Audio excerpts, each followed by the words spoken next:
Sally YouTube. I hope that you are doing well, my friends, wherever you are in the world.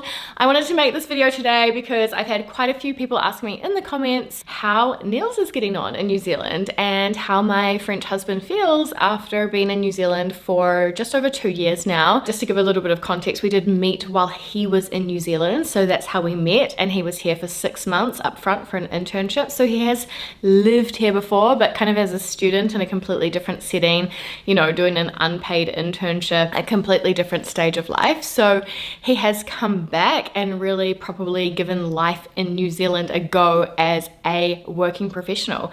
And it has been quite the trip. Now, those of you who have been following along for a while will know that Niels, being French, very much likes to retain his privacy, so he will not be joining me on this video. However, what I have done is I've sent him out a comprehensive survey questioning him about different aspects of life and things that you encounter when you move to another country, so you can get a taster of what Niels might be going through living in New Zealand. Now, something that I did want to preface this video with is the fact that Niels arrived in New Zealand absolutely fluent in English, and we moved here because he landed a job here. And so I will say that I think that his integration has come a little bit easier than, for example, when you move to a foreign country not speaking a word of the language and you have no game plan and no idea what you're doing. And to be fair, speaking the language really is everything, isn't it, when it comes to making those friendships and connecting and integrating into the workplace and all of that kind of stuff. So that was already sorted for him. But I know that a lot of you watching are language learners. I know a lot of you are travelers, or you're dreaming of moving abroad, or you've already lived in several countries. And so that is why I'm so grateful for my partnership with Lingoda, because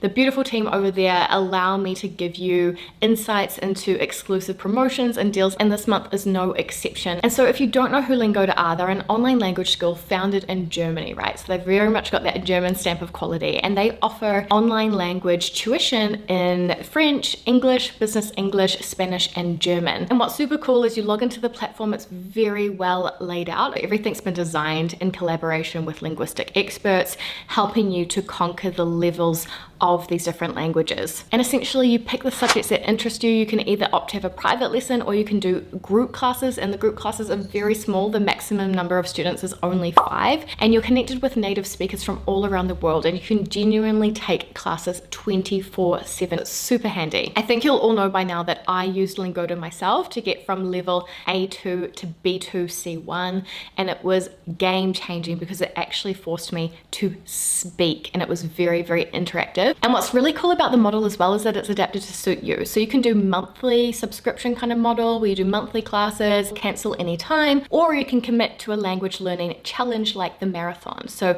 3, 6, or 12 months intensive language learning, and through the marathon you can actually earn up to a €400 cashback as well. Just think at this time of the year, we're coming up to the end of the year, it's that holiday season, and I think, you know, while you're out there shopping and getting gifts for everyone else, don't forget to invest in yourself. It is such a big return on investment because you could be connecting with new people that you couldn't before. You could be listening to new podcasts or watching new TV shows. You could be enjoying your experience of travel even more. You could be moving to a country and integrating faster, or integrating into a new workplace faster. It's just the gift that keeps on giving. So if you want to try Lingoda out, they have a 7-day free trial using the link in my description box down below, because that will give you 40% off either your marathon course or the first month of your monthly subscription should you wish to continue. So happy language learning, friends. And otherwise, let's jump into what my husband really thinks about New Zealand. Okay, so the first category that I asked Niels about was the workplace. So what he really likes about the New Zealand workplace is that it's a much flatter hierarchy. And that's very true. You know, top leaders are very accessible and down to earth and very relatable, and they like to, you know, show that they're authentic and vulnerable and they're only human too. And I think there is definitely less sort of distance and power that you feel in terms of the higher levels of organization. And it is definitely easier to navigate politically and in terms of social codes and all of that kind of thing. I think you might remember, if you've been a long time subscriber, that I once got in trouble in the French workplace for not putting the right names and copy of an email in the right order in relation to power and hierarchy. Something that he found a little bit surprising is that the low context communication style thing is a myth. So there's this thing that French has high context communication and New Zealand has low context communication.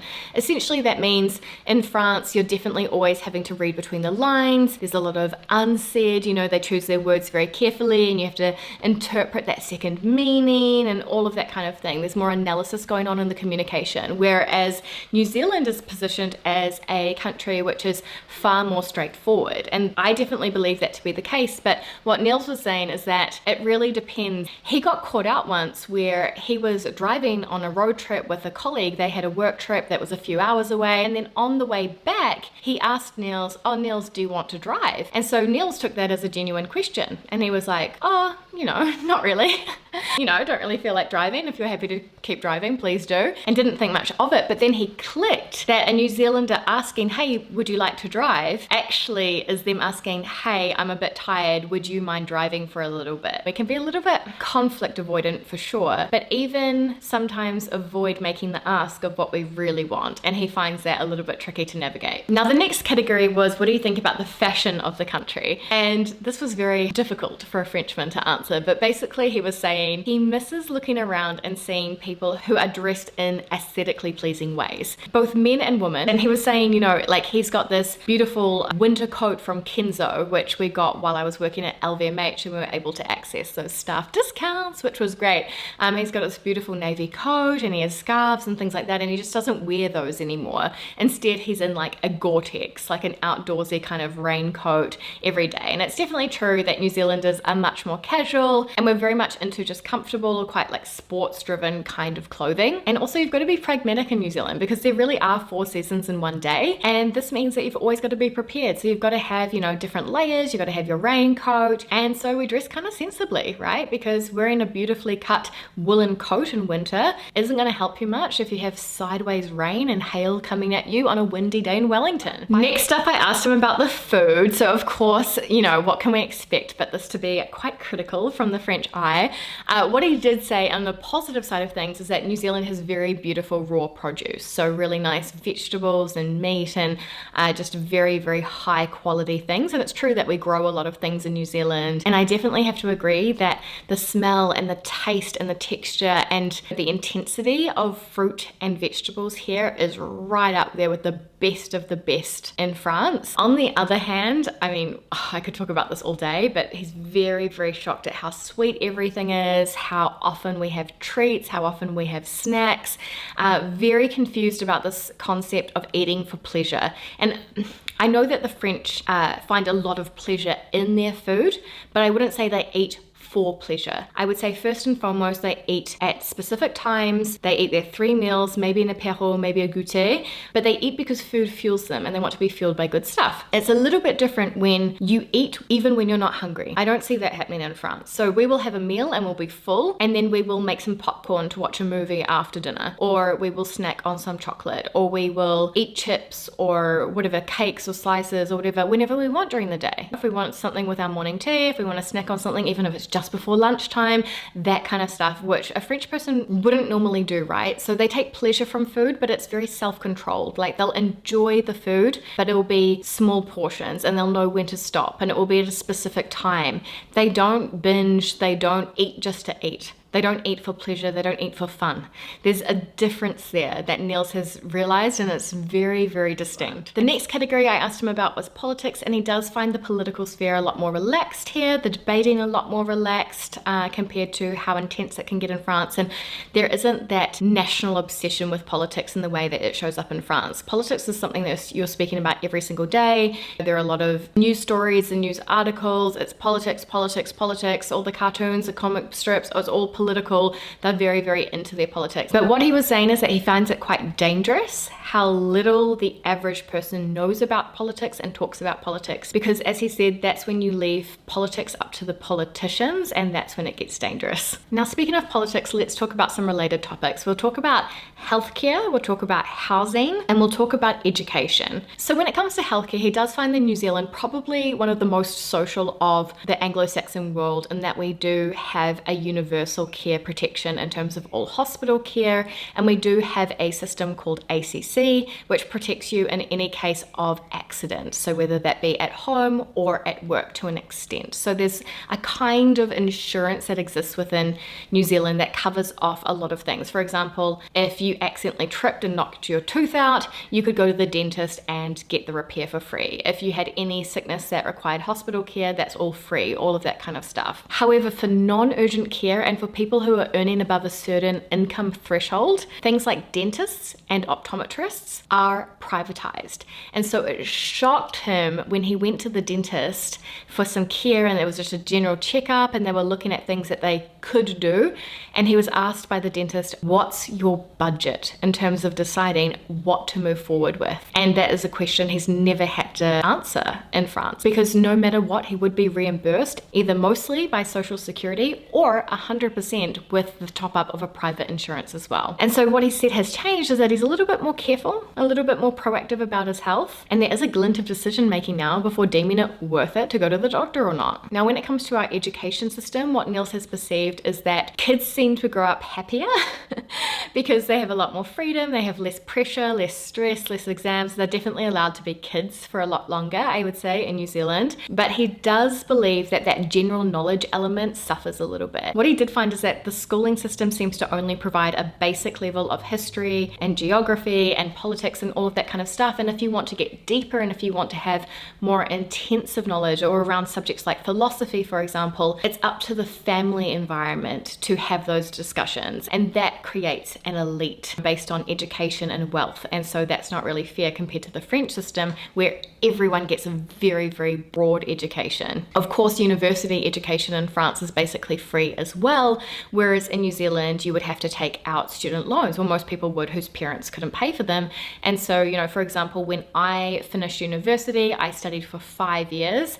I had a loan that was over 40,000 New Zealand dollars. I had to pay that back in my 20s before starting my life, you know, and so I do think that that's a major, major difference that makes education a decision, and that's far less the case in France. What this means for Niels is that he kind of has to gauge the level of someone's education or understanding before broaching certain topics with them, make sure they're on the same wavelength compared to just speaking to a French person and being able to know what they would know. When it comes to housing, this is no surprise, but Niels has been shocked at the housing in New Zealand. So housing in New Zealand is, I think, the least affordable in the entire OECD compared to what people earn. House prices have gone up 30% over the past year. The dream to own your first home is slipping away for many people, and honestly it's creating a massive wealth gap, massive gap between people who own homes and people who haven't been able to get into the property ladder yet. We're so lucky that we were able to buy a house when we did. We came back from Europe, we had been saving for years.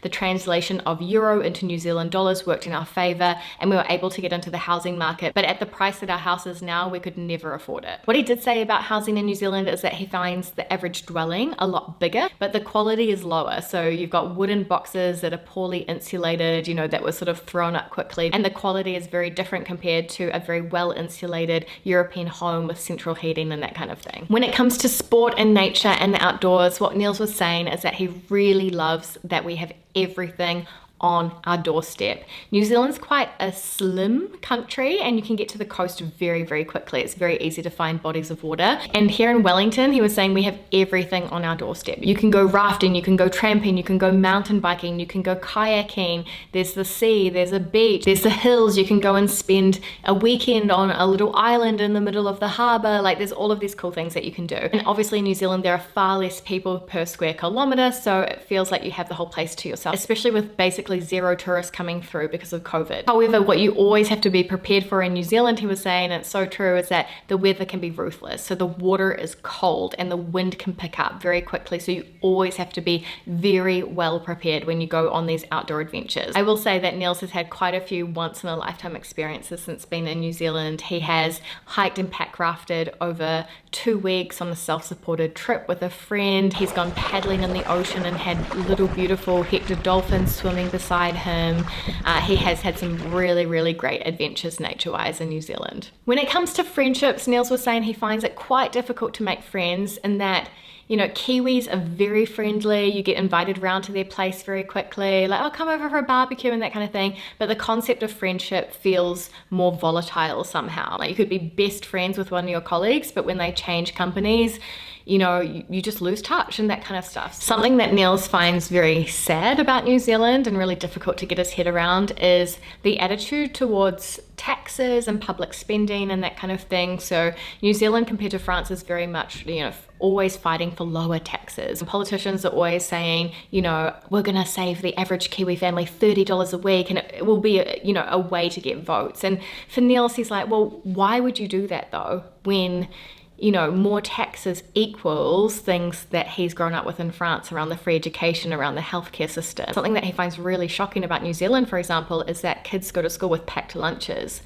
And the disparity there is huge because in France, you are provided a meal at the creche all the way through schooling and everyone eats the same thing and it's balanced and it's full of veggies and protein and you're getting really good food because you're in a learning environment and it's fair that way. Whereas in New Zealand, if you've got kids on the poverty line, they might be coming to school with no lunch or a piece of bread for lunch. And he just finds that like the cruelest thing, right? How is that fair? How is that fair when you're meant to sit down in the classroom and try to learn all day and you're hungry or you haven't had proper nutrients and that kind of thing? And I can so see that now coming back, and that's the kind of thing that taxes pay for. The last thing I asked Niels about was about service, customer service and administration, and he just said it's impeccable.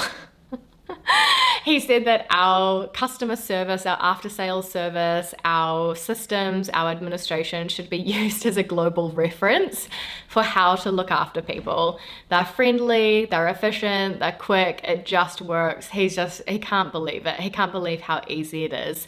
And, after-sales service has always looked after him. So if ever he lost something, our contents insurance would come through and he'd very quickly and easily get that replaced. Whereas he said, in France, those kind of things would have just been a battle. So I hope that you have enjoyed this comprehensive insight into Niels' experience of New Zealand.